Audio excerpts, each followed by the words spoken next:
July 16 దేవుని వాక్య ధ్యానం. నేను మీ మధ్య పరిశుద్ధ దేవుడను. హోషేయ 11:9.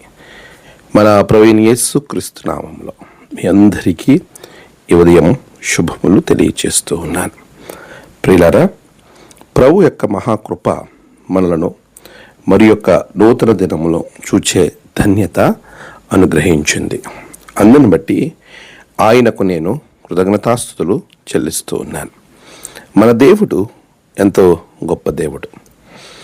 ఆయన మనలను ఆయన రూపంలోకి, ఆయన సారూప్యంలోనికి మార్చాలని ఎంతో ప్రయాసపడుతూ ఆయన యొద్దకు మనము తిరిగి చేరాలి అనేటువంటి ఆలోచనతో తన యొక్క సర్వస్వాన్ని మన కొరకు సమర్పించిన గొప్ప నాథుడు. అలాంటి దేవుణ్ణి ఆరాధిస్తున్నటువంటి మనం ఆయన ఏ లక్షణాలైతే కలిగి ఉన్నారో వాటిని మనము స్మరణ చేస్తూ ఆ రూపంలోనికి మారటానికి మనము ఖచ్చితంగా ప్రయత్నమైతే చేయాలి.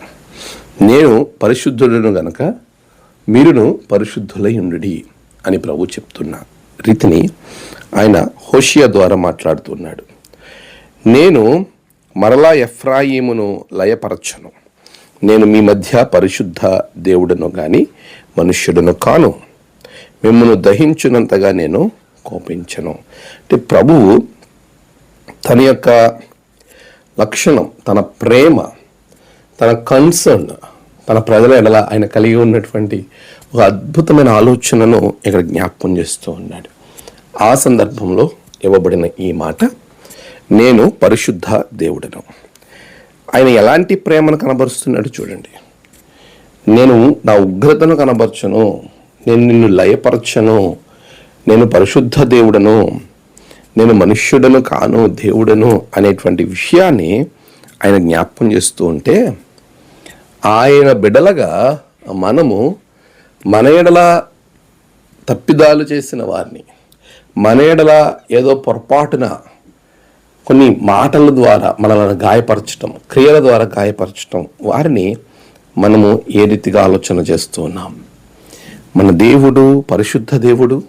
పరిశుద్ధత అని అంటే దేవుని యొక్క అతి పరిశుద్ధమైనటువంటి క్రియ. చాలాసార్లు మనం ఏమనుకుంటామంటే భక్తి మాత్రమే అని అనుకుంటాం.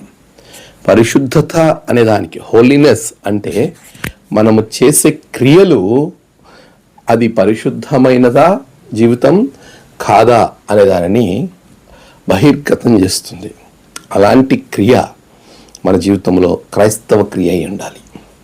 తద్వారా ఆయన పరిశుద్ధుడై ఉన్న రీతిని మనము పరిశుద్ధులుగా మార్చబడుటకు దేవుడు మనకు ఒక అద్భుతమైన మార్గాన్ని సూచిస్తూ ఉన్నాడు. ప్రియ విశ్వాసి, ఆయన స్వారూప్యంలోనికి మనం మారదాం. మన దేవుడు పరిశుద్ధమైన దేవుడు. ఆయన పరిశుద్ధుడై ఉండేలాగున మనమును పరిశుద్ధులుగా ఉన్న ఎడల ఆయన బిడ్డలుగా రూపాంతరం చెంది మన జీవితాలు ఆశీర్వాదకరంగా ఉంటాయి. అట్టి ఆశీర్వాదం, దీవెన దేవుడు మీకు దయచేయునుగాక. ఆమేన్. ప్రార్థన. సర్వశక్తిమంతుడా, గొప్ప దేవ, నీవు పరిశుద్ధమైనటువంటి దేవుడవు. మేము నీ సారూప్యంలోనికి మారినట్లుగా మాకు సహాయం చేయండి. నేడు మా బిడ్డల ప్రయాణాలు, పనులు, వారు ఏ కార్యమైతే చేతపట్టి ఉన్నారో ప్రతి కార్యములో జయము బిడ్డలకు దయచేయండి. నేడు జన్మదినము, వహదినము, ఆయా విశేష దినములు జరుపుకున్న బిడ్డలను బహుగా దీవించండి అయ్యా. నీ కృపలో బిడ్డలను బలపరచండి తండ్రి. తన ప్రియులను కోల్పోయిన వారికి నీ నెమ్మదైన మనస్సును అనుగ్రహించండి. నీటి దీవెన, నీ రక్షణ ఆనందం బిడ్డలకు దయచేయండి. అనారోగ్యంగా ఉన్న బిడ్డలకు మంచి ఆరోగ్యాలను దయచేయండి. యేసు నామమున ప్రార్థించి వేడుకొంచున్నాం తండ్రి. ఆమేన్. తండ్రి, కుమార, పరిశుద్ధాత్మ త్రియేక దేవుని ఆశీర్వాదం మీ అందరికీ కలుగునుగాక. ఆమేన్.